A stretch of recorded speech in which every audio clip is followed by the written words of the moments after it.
आपण भगवानाला सर्व सुखदायी, संकटांचे निवारण करणारा मानतो, म्हणूनच त्याच्या शोधार्थ आपण जागोजागी भटकत होतो. परंतु आपण त्या लालला ओळखू नाही शकलो. त्या स्वार्थी लोकांनी कवडीला लाल सांगून आपल्याकडे सोपवलं. आपण त्या कवड्यांना लाल समजून गाठोडी बांधून फिरत होतो. आता दासाला समजलं, पारख झाली. लाल आणि लालडी यांची पारख करण्याची बुद्धी दिली भगवंताने, आणि तेच या दासाने तुमच्याबरोबर केले. आपल्यालाही लालला ओळखण्या योग्य ज्ञान दिले.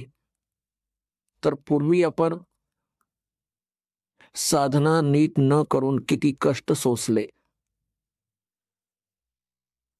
त्या परमात्म्याने स्वतःच येऊन हे ज्ञान दिले, स्वतःची ओळख स्वतःच करून दिली. तर काय सांगतात की तर भक्ती करत असताना देखील त्या महापुरुषाची काय दुर्दशा झाली, कारण की त्यांना सद्गुरू नाही मिळाले. 600 वर्षांपूर्वी परमात्मा स्वतः आले. 64 लाख शिष्य होते त्यांचे,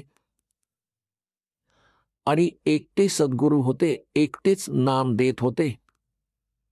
आणि पुण्यात्म्यांनो, तेव्हा ना कुठला मीडिया होता, ना कोणी पुस्तकांचं लेखन करून कुठे पाठवू शकत होते. आदरणीय धरमदास साहेबजींनी कबीर साहेबांची वाणी लिपिबद्ध करून ठेवली होती, परंतु ती सतत एवढी हाताने लिहायला तर 10 वर्ष तर लागतील त्याला. तर असंही आजकाल जसं परमात्म्याने दया केली आहे, अक्षरज्ञान दिलं, पेपर दिला, त्यावर पुस्तकात परमात्म्याचा महिमा लिहून आम्ही तुम्हाला पाठवला पुस्तकांच्या रूपात. मग ही इलेक्ट्रॉनिक सिस्टीम परमात्म्याने दिली, सीडीची ही बनवून दिली, चिप दिली गेली, परमात्म्याने दिलेली ही गॉड गिवन इन्स्ट्रुमेंट्स आहेत. हे मनुष्याच्या स्तरावर बनवलेले नाही आहेत, हे विसरा तुम्ही. हा मनुष्य 4 युगांमध्ये हाच होता. एका गाडीला 6 खेचरं जोडून रथ बनवून खेचत फरफटत न्यायचे. ही AC कार बनवली, विमानं बनवली, आणि ही इंटरनेट बनवली. हे परमात्म्याने दिलेले आहे हे. आणि या काराने याचा दुरुपयोग सुरू केला. यात चित्रपट पाहू लागले, नाचू गाऊ लागले, समाज बिघडवून ठेवला. पण आता सुधरेल. इथे कोणताही पदार्थ असतो त्यात गुण आणि अवगुण दोन्ही असतात, परंतु आपण अवगुणांना त्यागून गुण ग्रहण करू, आपल्याला ज्ञान मिळेल. तर प्रतितार्थ असा आहे की 64 लाख शिष्य असणं त्यावेळी एका धानकाचे, वेणकराचे, हा काही लहान मुलांचा खेळ नाहीये. ज्याला आपण एक शूद्र म्हणायचो, एक कवी म्हणून सीमित करून ठेवलं होतं, फायनली बंद करून टाकली होती त्यांची फाईल. आता ती फाईल पुन्हा उघडली आहे त्या भगवानाची.